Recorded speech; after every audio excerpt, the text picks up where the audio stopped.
igreja, pastores, líderes, toda a igreja brasileira, não importa a sua denominação. Em cada denominação há uma igreja viva lá dentro. Talvez não na liderança, mas há uma igreja viva lá. Eu estou falando com você. A palavra juízo aparece 372 vezes, 75 vezes na Bíblia. A palavra justiça aparece 372 vezes. Um total de 747 vezes essa palavra aparece na Bíblia.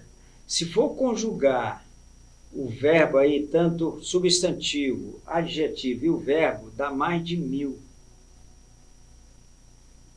Aí você vê a importância que Deus dá na Bíblia sobre justiça, né?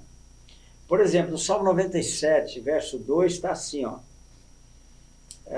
Deixa eu conferir se é realmente o verso 2 ou o 3. Deixa eu conferir aqui. Salmo 97. Verso 2.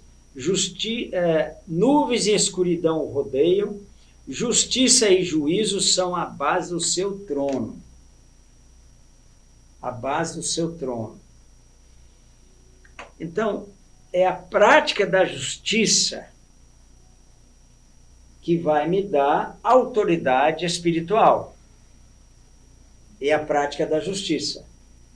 É na prática da justiça que eu posso alcançar a minha herança lá no céu.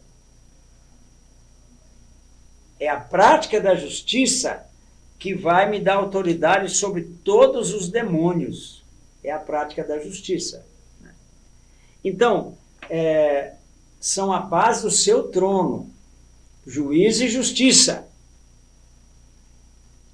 Quando nós começamos a orar por justiça no Brasil, irmãos, já fazem 6 anos que nós começamos a orar por justiça no Brasil, temos viajado pelo Brasil, estabelecendo oração 24 horas em todo o Brasil, para que a justiça se estabeleça na nossa nação, né? Porque se a justiça não for estabelecida na nação, escute, preste atenção nesse raciocínio. Se a justiça não for estabelecida, a graça não virá. A graça é filha da justiça. Então é necessário que você e eu, que a igreja pratique a justiça. Porque primeiro vem o juízo. Aliás, primeiro vem a verdade, né? Conhecereis a verdade e a verdade vos libertará. Então, a verdade vem à tona, não é? Se o Lula ficou quase 2 anos na cadeia, foi porque nós oramos, ele foi condenado pelo Moro, foi confirmado lá na segunda instância, lá no Sul, né? Foi confirmado lá e o Lula foi para a cadeia, não é? Perdeu os direitos políticos, não é? Porque houve juízo, né? A verdade veio para a luz, ele foi julgado, condenado, confirmada a condenação, ele foi para a cadeia. É assim que funciona. Só que, quando a justiça não é praticada, o que ocorre quando a justiça não é praticada? A graça não se manifesta. Encontraram-se a graça e a verdade. Olha aí, a justiça e a paz se beijaram. Salmo 85, verso 10. A graça e a verdade. Então, a verdade precisa se manifestar, né? A justiça precisa se manifestar, a graça precisa se manifestar para que haja paz. E hoje, no Brasil, o que acontece no Brasil? Está melhorando, mas melhorou demais nesses quase um ano, né, de Bolsonaro. Está melhorando demais. Graças a Deus, né? Esse homem tem encontrado força, não sei de onde. Aliás, eu sei. Nós estamos orando por ele. A igreja está orando por ele. E o que mantém ele lá é a igreja. A igreja mantém o Bolsonaro lá e vai continuar lá. Não tem nenhum poder das trevas que vai tirar ele de lá, não é? Mas falando sobre a justiça, tá? A justiça tem que começar na minha casa, entendeu? A justiça precisa começar na minha casa, na sua casa. Você, sua esposa, seus filhos, seu trabalho, seus empregados, né?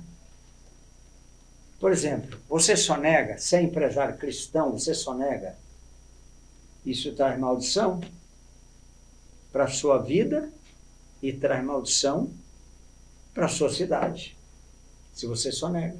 Então, a justiça começa na nossa casa, onde nós precisamos tratar com justiça a nossa esposa, nossos empregados, as pessoas que estão próximas de nós. Quando eu viajo, né? Quando eu estou em casa, quando encontro alguém que tem uma necessidade. Né? Então, quando você encontra alguém que tem uma necessidade, você não vai dar R$1 para ela, para resolver a necessidade dela. Não é assim, não. Na Bíblia não é assim, não. Você não vai dar R$1 para ela. Você vai atender a necessidade dela. É assim que você vai fazer. Há um tempo atrás, não tem muito tempo, nós chegamos de uma cidade aqui próxima, eu, o Ledilson, meu genro, minha esposa e minha filha, Juliana, a esposa do Ledilson. Nós chegávamos e em Trindade, eu moro lá e moro aqui em Montes Belos, hoje eu estou aqui em Montes Belos, paramos para eu comprar uma carne no açougue, para fazer o almoço, era umas 11 horas da manhã. Eu estou comprando a carne, do lado, dentro do açougue, tinha um rapaz, dos seus 25 anos mais ou menos, estava lá, e ele me pediu R$1, ele foi específico, me dá R$1. O dono do açougue falou assim, se o senhor der R$1 para ele, ele vai beber. Ele está bêbado, ele vai continuar bebendo. Eu queria fazer mesmo. Fui conversar com o rapaz, o dono do açougue, falou, mas é um bom homem esse rapaz. Quando ele não está bêbado, ele trabalha, ganha dinheiro e prospera. Mas quando ele começa a beber, é isso aí. Aí eu fui e conversei com ele, escuta, você não quer ir para uma casa de recuperação, um lugar que vai te ajudar a sair disso, tirar essa bebida? Ele falou, quero ir. Na mesma hora, o meu carro estava cheio, chamei um outro carro nosso, lá da MC, pegamos um rapaz, levamos lá em casa, demos um banho nele, e a roupa do Ledilson servia para ele, demos roupa do Ledilson para ele, né? Levamos ele aqui para Montes Belos, onde eu estou, onde tem uma casa de recuperação aqui, um dos diretores da igreja é administrador dessa casa aqui de recuperação. Ele ficou lá, 2 meses depois, ele estava convertido, e ele queria ser pastor, queria servir a Deus. Justiça é isso. Você faz, você resolve aquela situação daquela pessoa naquele momento. Isso aqui é Bíblia. Em hebraico chama-se tzedakah. Tzedakah não é uma esmola. Tzedakah é você atender a necessidade da pessoa. Se tiver ao seu alcance, atender a necessidade daquela pessoa é praticar tzedakah, né? Eu me lembro também de situações em que eu não fiz isso no passado, eu não entendia essas coisas, né? Não entendia, né? Eu me lembro um dia eu estava havia comprado um carro, fui colocar um som no carro, e enquanto o eletricista estava instalando o som, chegou um rapaz de uns 20 e poucos anos, vestimenta boa, mas estava sujo. Ele estava triste, ele precisava de um dinheiro para alguma situação lá. Eu falei para ele, eu não tenho. Eu menti, eu tinha. Ele não estava pedindo esmola, ele colocou uma necessidade que ele tinha. Era minha obrigação atender aquela necessidade. Eu não atendi. Ele saiu para a rua, assim, pertinho, do lado, né? 30 segundos eu acordei com aquilo, com meu erro, minha mentira, saí na porta. Fiquei lá alguns minutos, nunca mais vi ele. Nunca mais vi ele. E eu nunca esqueci disso. Isso tem 30 anos que aconteceu, mas o Espírito Santo gravou isso aqui dentro. Porque eu pequei. Não atendendo aquele moço. Talvez tivesse sido até um anjo que o Senhor mandou lá para me provar. E eu fui reprovado. Então, justiça é atender a necessidade das pessoas, da pessoa que passar pelo seu caminho. Ele tem uma necessidade. Sem falar nas nações, sem falar lá nos confins da terra, né? Sem falar, eu estive uma vez lá no deserto do Gobi. No deserto do Gobi tem tribos nômades, lá em Mongólia, tribos nômades. Eles não são cristãos, eles seguem o budismo, né? Seguem a doutrina de Buda. Mas eu estava lá numa casa, lá não é casa, é uma guia, é um lugar feito de lã, assim, que é muito frio lá, chega até menos 40, 50, né? Mas quando eu estive lá foi em setembro, já estava muito frio. Entrei ali na casa da pessoa lá, não é casa, né? Desse jeito, né? E tomei um chá ali com ele, um chá com leite de camela. E lá eles colocam sal, não é açúcar no chá, é sal, você toma aquilo. Mas aquele povo não sabe nada de Jesus. Eles só estão esperando alguém lá, pedindo para ajudá-los. Justiça é isso. Você pisa lá, abençoa aquele povo de alguma forma, ajuda eles, fala de Jesus para eles. Justiça é isso. Justiça, sabe o que é? Sabe o que o comunismo fez com essa palavra? Porque o comunismo é uma mentira do diabo.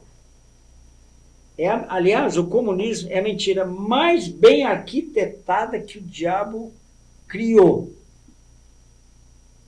O comunismo nasce 1800 e pouco, 1829, 28 por aí, é que Karl Marx publica o Capital.